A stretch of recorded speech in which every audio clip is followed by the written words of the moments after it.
Hello everyone, this is Grace. It is August the 3rd, 2021, and we are continuing our study on divorce in the Bible.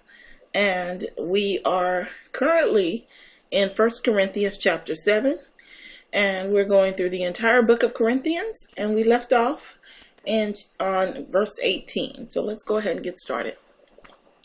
Well, let me just let you know what we're doing, just in case you didn't see the first video.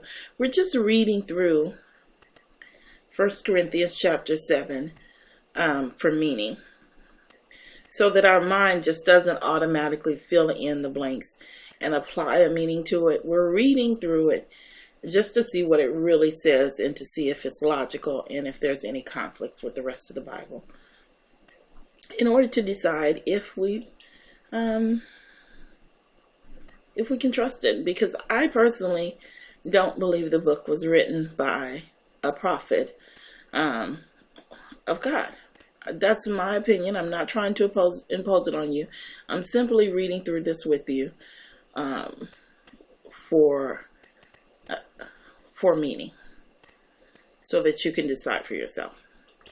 So let's go ahead and get started. Is any man called being circumcised? Let him not become uncircumcised. Is any called in uncircumcision? Let him not be circumcised. So I realize that the writing in the Bible is a little off sometimes, but you really cannot become uncircumcised. You just can't. Yeah. That's not possible. I don't like this word uncircumcised. I know that I don't like this word uncircumcision right here. I don't like it. I know it's used in the Bible. Is any called in uncircumcision? It's just, I don't like the way it sounds. Let him not be circumcised. See how it's made into a physical act. If any man called being circumcised, let him not become uncircumcised. So is any man called in uncircumcision? That's a physical act, because you can't be called and uncircumcised unless you're physically uncircumcised. Because if your heart is called, then you are circumcised in heart. So it's a physical act of uncircumcision. So it's physical up here as well. And you can't not become physically uncircumcised. Nobody's going to do that for you, no matter what you want. I don't know. It's not going to happen. Circumcision is nothing and uncircumcision is nothing but the keeping of the commandments of God. This is nonsensical. Circumcision is nothing and uncircumcision is nothing. Okay. But the keeping of the commandments of God? Do you mean circumcision is nothing and circumcision is nothing? But the keeping of the commandments of God is what is important. But as long as you keep the commandments of God, these are nothing. But what is important is the keeping of the commandments of God. Well, what is this supposed to mean? This is just nonsense. This is just nonsense. But you literally have to push a meaning into this sentence. You can say circumcision is nothing and uncircumcision is nothing, but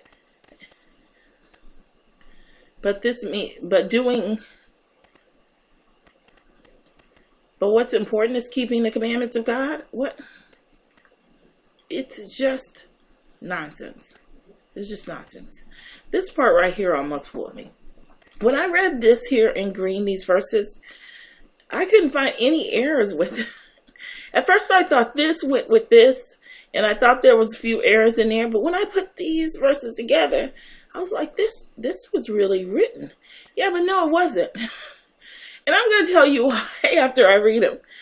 But you're going to find that this is amazingly articulate and very reasonable and complete sentences.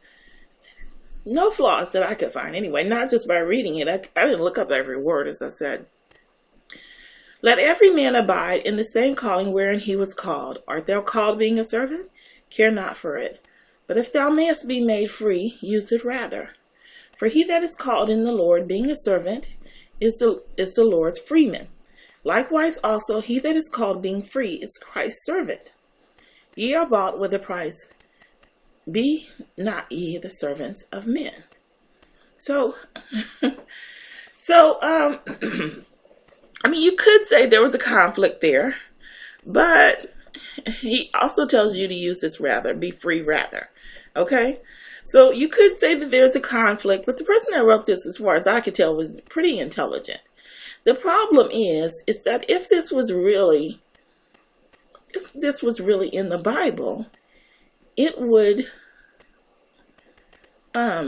void the necessity for all of the other lies that we have before it. These had to have been written first. And because they were so vague, people couldn't understand it. Nobody really knew what it meant, so they had to come in and put a clearer verse in here. One moment. In order for people to be sure that they understood the previous verses. Otherwise, it's easy to try and read through this and you can pluck in what you want because everything is so vague. But they needed something that kind of anchored the rest of the verses. And this was it. So once you had a clear and concise wording and a concise topic that was reasonable, then you could go back and say, oh, okay, this is what the chapter is about, and so on and so forth. And all of this is just, it doesn't mean anything. Just ignore everything you don't understand. And it anchors all of this. But there would have been no need for all of this had this been written first. So this can't be a part of the Bible. Because those lies had to come from, I didn't mean to say lies. The rest of I believe it is a lie. Those deceptions had to come first in order for this to be put in there. So let's go on. Brethren, let every man, I don't know why I highlighted some of this stuff. I don't know why I highlighted, brethren.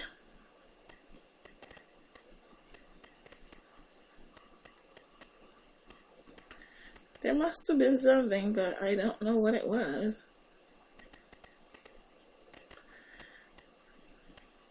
We haven't gotten there yet. All right, well, brethren, well, he restarts over the paragraph, but I don't know if that's why. Yeah, I don't know. Let every man, wherein he is called, therein abide with God.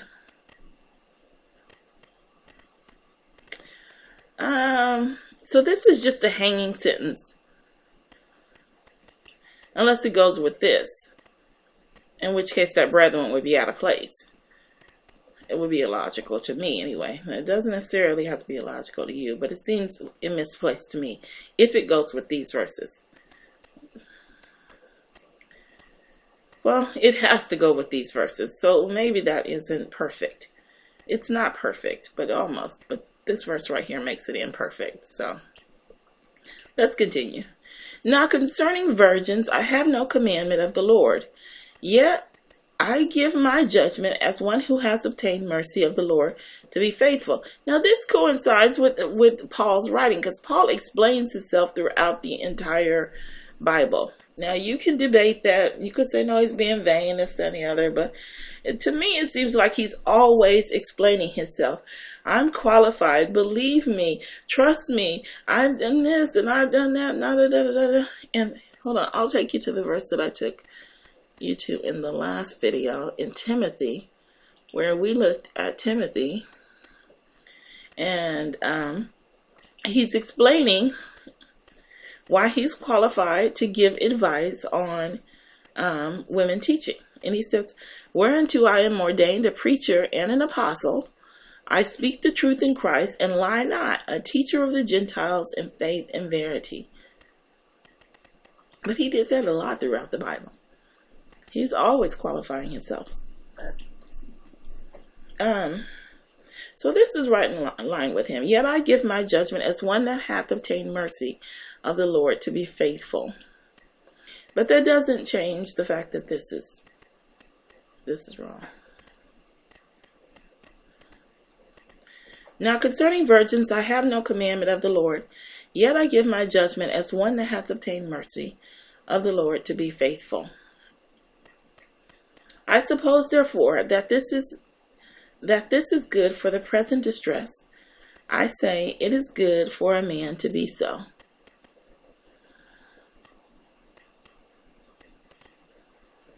It is good for a man to be so. I don't know why I highlighted that.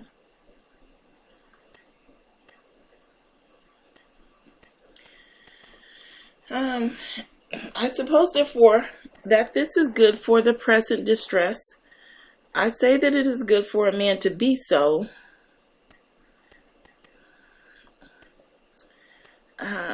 For a man to be a virgin. My judgment is one that is... I said it is good for a man to be so. So it's good for a man to be a virgin. Art thou bound? Oh, I highlighted that because we read the scripture saying that it's not good for a man to remain single. Art thou bound unto a wife? Seek not to be loosed. Art thou loosed from a wife? Seek not a wife.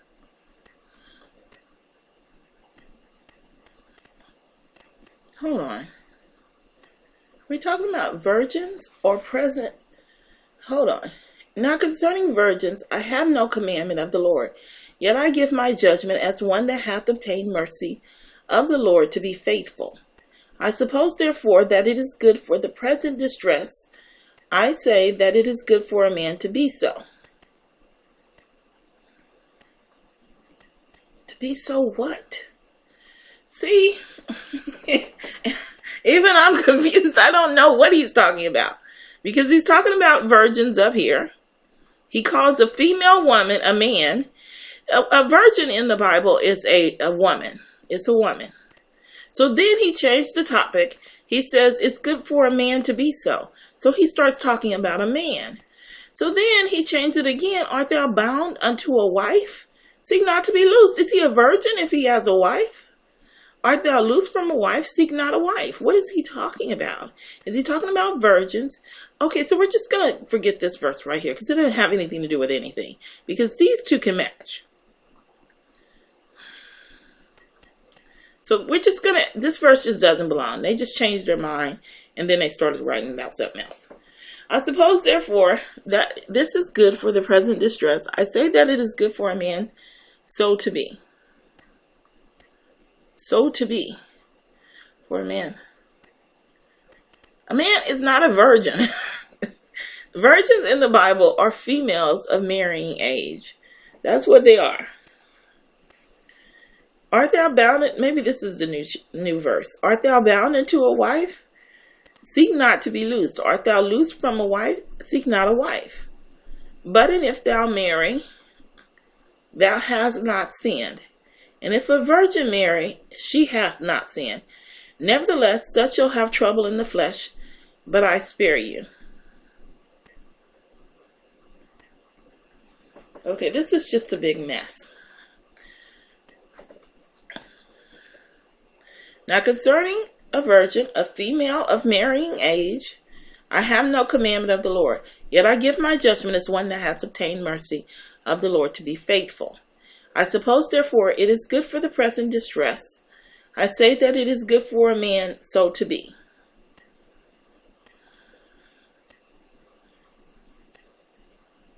So we're going to have this stand on its own with nothing following it because he's talking about a woman here. Then he starts talking about a man. So for the present distress, it is good for a man so to be. Art thou bound unto a wife? Seek not to be loosed. Art thou loosed from a wife? Seek not a wife. But and if, again, that is not in the Bible. It's not how it's written. But and if thou marry, thou hast not sinned. Totally unnecessary. Marriage has never been associated with sin.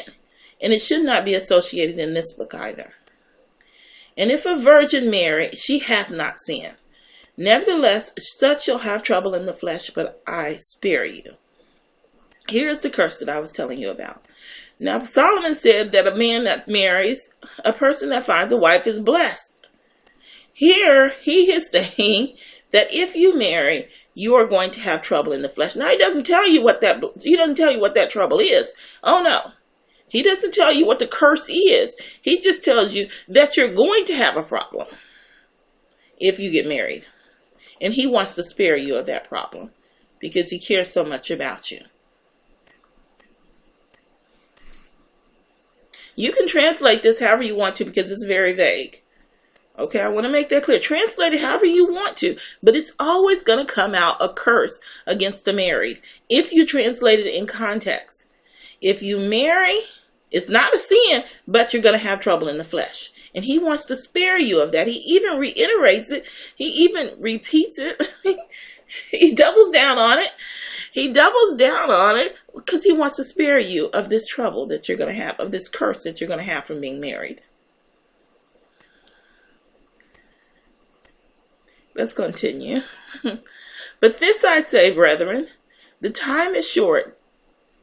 It remaineth that both they that have wives be as though they had none, and they that weep as though they wept not, and they that rejoice as though they rejoice not, and they that buy as though they possess not, and they that use this world as not abusing it, for the fashion of this world passeth away. Okay, let's go in order. The time is short. This word right here, remaineth. Now, you can correct me if I'm wrong on this, because I kind of looked into this word, and this is used in the present tense. It means it is now. I think that's what it meant. They are it is also, they are being, following from that point forward.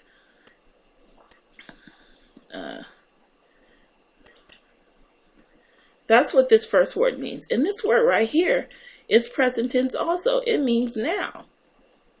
Starting from this point, going forward, or as of now. Besides, finally, furthermore, from, henceforth, moreover, now, it remaineth. Oh, they have then there. I didn't notice that. I looked it up. I couldn't find anything that I felt put this far out. Okay, the terminology that would have been appropriate would have been, but this I say, brethren, that the time is short, and the time cometh that they that have wives be as though they had none. But this word remaineth, it starts from now going forth, and we know that the destruction didn't happen until 40 years later. This isn't fact. This isn't true. This didn't happen.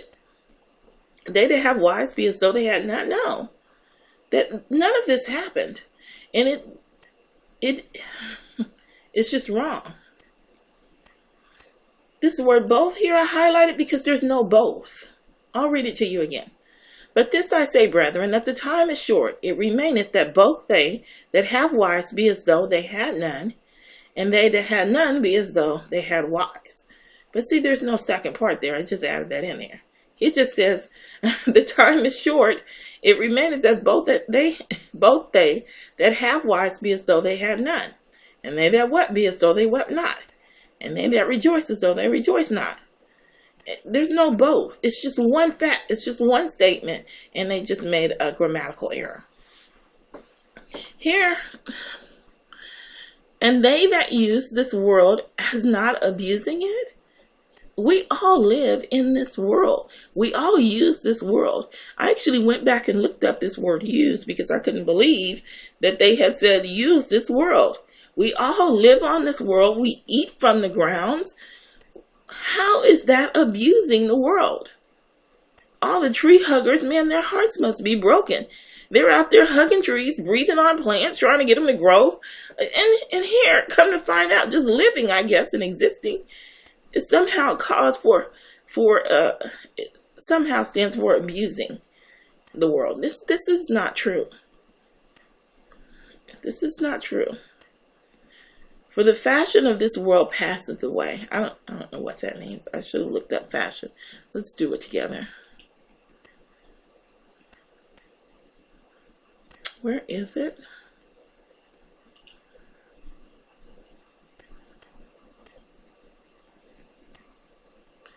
Here we go. A figure, that is conditions, external conditions. Yeah, it doesn't change anything.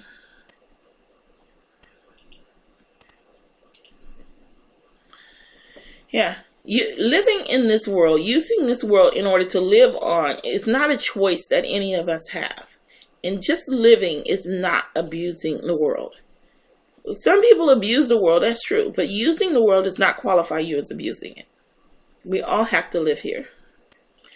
But and it's our world. It was made for us, for the saints anyway. But everybody has a chance to be a saint. So, look, this just is what it is. And that's a deception. That's not true. None of that's true. Well, I mean, it's not true. This didn't happen the way he said it was going to happen. And this just isn't true. But I would have you without carefulness. He that is unmarried careth for the things that belongeth to the Lord, how he may please the Lord. Okay, I have to take a deep breath and read this. Let me start over. But I would have you without carefulness. He that is unmarried careth for the things that belong to the Lord, how he may please the Lord. But he that is married careth for the things that are of the world, how he may please his wife. Okay, we'll just stop there. This next part is the part that I had to take a deep breath for. He that is married careth for the things that are of the world, how he may please his wife. We know that a lot of the godly men of the Bible were married. Love not the world, neither the things that are in the world. If any man love the world, the love of the Father is not in him. This is what I was telling you about how they want to change things up and make it vague. So instead of saying he that loveth the world, he that is married loveth the things that are of the world, he just says careth for the things that are in the world. No, I don't know if it's the same word, but it's certainly the same sentiment. What's the difference? Be anxious about, to have careful, take thought. If you care for the things, to love in social or moral sense, love compare to be a friend to the world. It's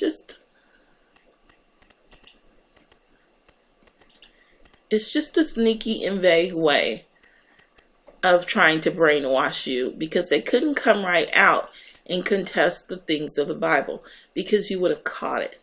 So instead of saying he that is married loveth the things that are of the world, and how he may please his wife, he said careth for the things that are of the world, and you can give it a pass.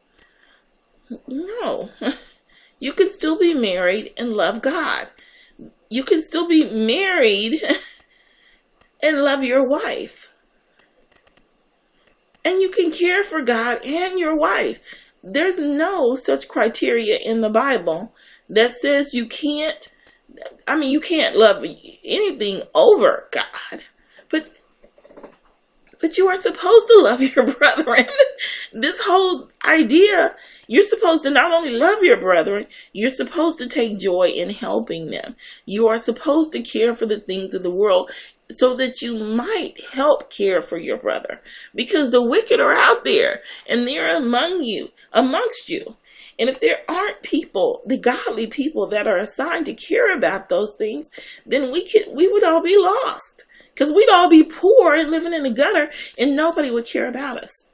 We have to have people out there that are godly, that care about things outside of God, in order for God to use them in order to uplift his own people and to keep us from being thoroughly oppressed. What this is saying is it's not feasible in this world that we live in. It's not feasible for you to not be able, for no one to care about the things of this world, and to be godly. I don't know if I'm wording that right. It's not feasible for us to be godly and to not care at all about the things of this world. That's what I'm trying to say. You still have to care. You just can't care about them over God. And that's what the difference is. There is a difference also between a wife and a virgin. The unmarried woman careth for the things of the Lord, that she may be holy both in body and in spirit. But she that is married careth for the things of the world, how she may please her husband. Listen, they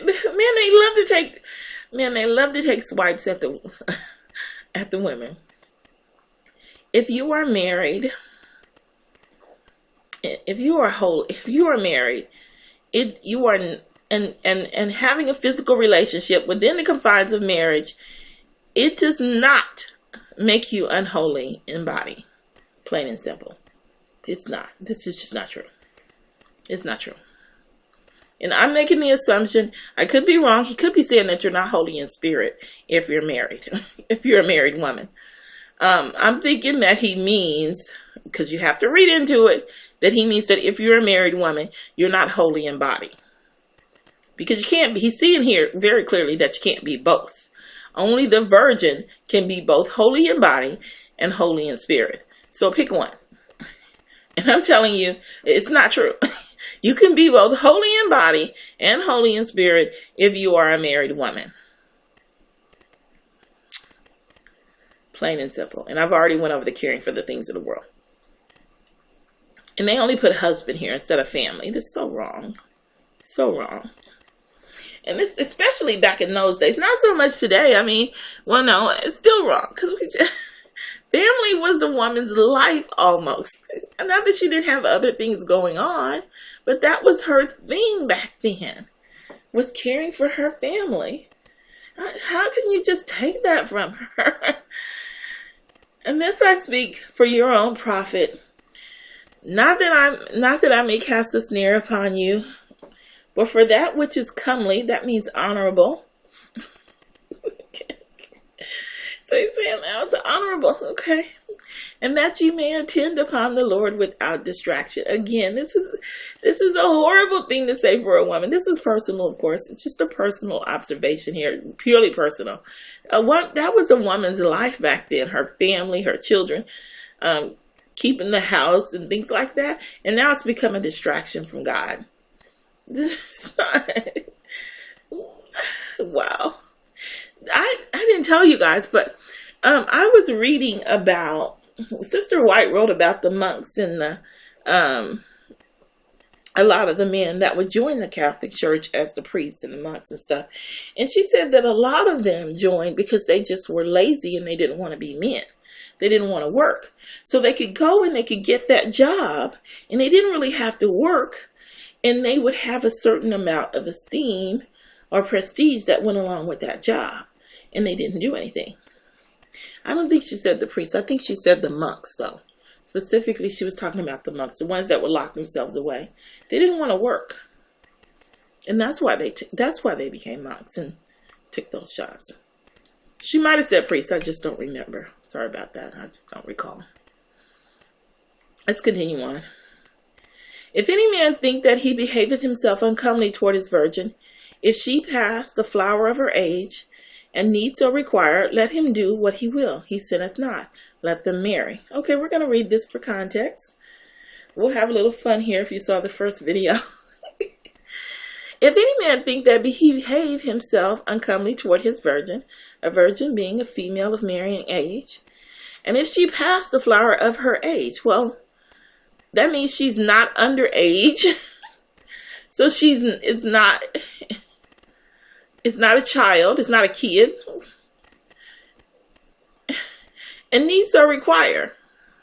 So basically, if you behaved uncomely toward her and you knocked her up, you've knocked her up, right? I'm adding this in. I'm interpreting this in my own way. You can fill in the blanks the way you want to, and I'm going to fill them in the way I want to. He's knocked her up, and she's of marrying age, and now he needs to marry her because he's got her knocked up.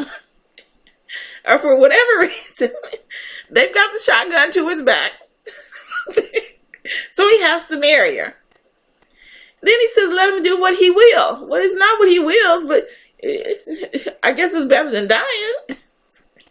So he said, not. Well, look, if you knocked her up and you're forced to marry her because her family is ready to get at you, don't worry about it. It's not a sin. Go ahead and marry the girl. Is that not what it says? Is that not perfectly appropriate for what I have read here? He has behaved uncomely toward his virgin. Tell me that does not imply some tawdry act. Maybe not knocking her up, but something tawdry nonetheless. So, well, uncomely is the word. And she's past the flower of age. She's not a minor. So he has to marry her. But he's not, don't worry about it. It's not a sin. We know you don't want her. We know you don't want her. It's not a sin. I do not like seeing that. You probably can tell that I don't like seeing this in the Bible in terms of marriage, to where we have to be told that it's not a sin to marry. Let them marry. It's offensive. It's offensive to me. It really is. Nevertheless, it's offensive like this verse up here. Probably more so. Nevertheless, he that standeth steadfast in his heart, having no necessity, but hath power over his own will, and has so decreed in his heart that he will keep his virgin, doeth well. Nevertheless, if you are steadfast in your heart, and you don't have to marry, but you have power over your own will, no shotgun to your back, you can do whatever you want to, you're steadfast in your heart to do what you want, and you have decreed in your heart that you will keep his virgin, and has so decreed in his heart that he will keep his virgin, doeth well. See, this doesn't have any meaning to it, but because when they wrote this, the person that wrote it thought that virgin meant virginity. And so they applied it to a man to encourage them in the priesthood.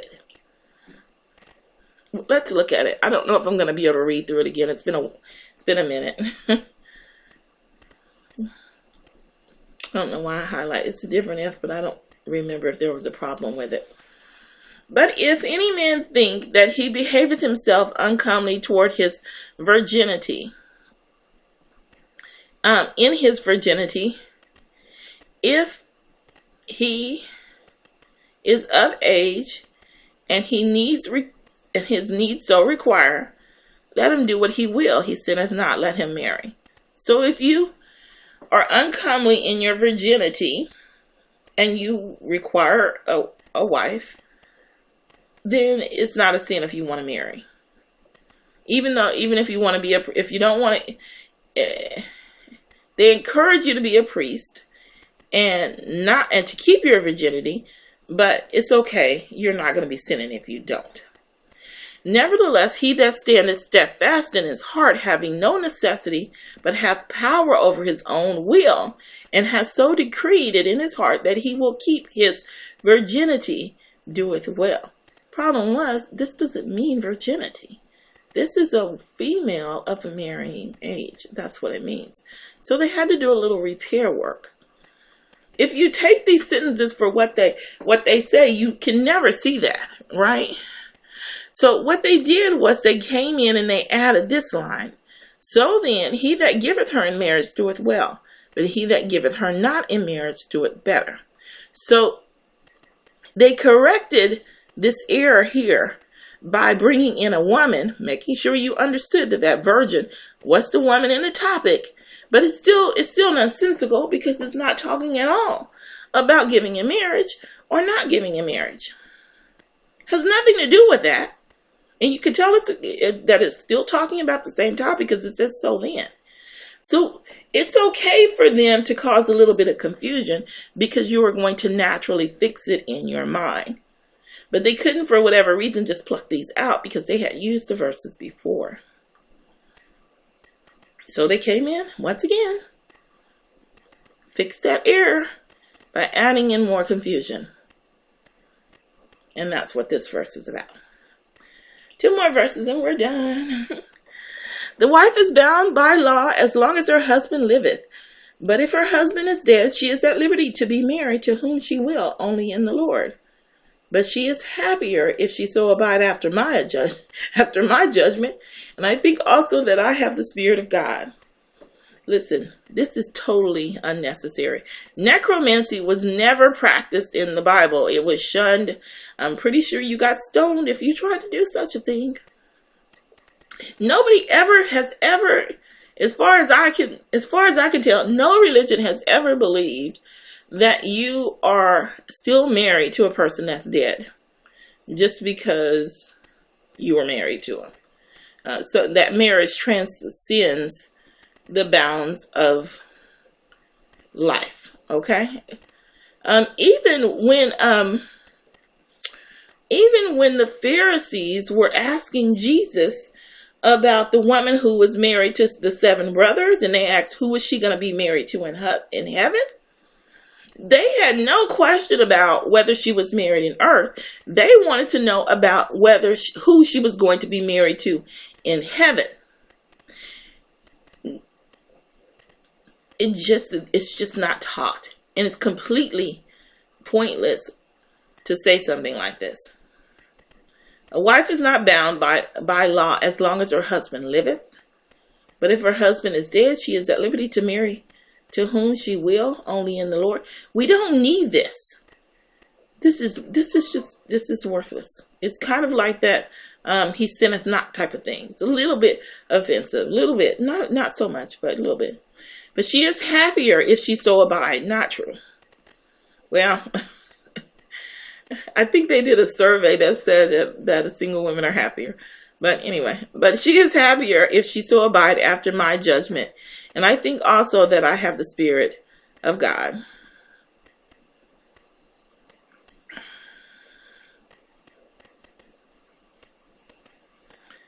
Well, I'll just leave it at that. I guess I'll leave it at that. And, yeah, we covered the married scriptures. I'll leave it for you to decide if you believe it. But I believe that this whole book was added by the Catholics. The entire book at different times, by different people, corrections and original thoughts. It was just added in for the priesthood. And even if some of it's true, that doesn't change the fact that it was added, that it wasn't written by a prophet, in my opinion. You decide for yourself, and I'll see you in the next video.